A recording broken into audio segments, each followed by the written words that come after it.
know you could be the winner if you really wanted to, right? But the problem is you keep playing that what if game. What if it don't work? What if I fail? Nah, flip it. What if it does work? And what if you win? Then what? You're gonna be sitting there happy, right? You say you wanna win, but then you're scared to lose. What sense does that even make?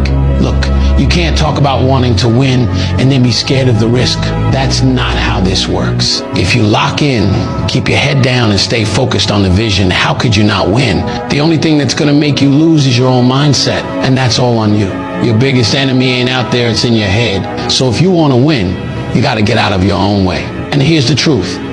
Every time you doubt yourself, you're slowing down your own progress. You either believe in yourself or you don't.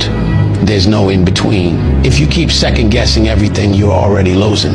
But when you stop playing scared and start moving like you're built for this, you'll see everything change. So stop thinking about what could go wrong and start focusing on what's gonna go right.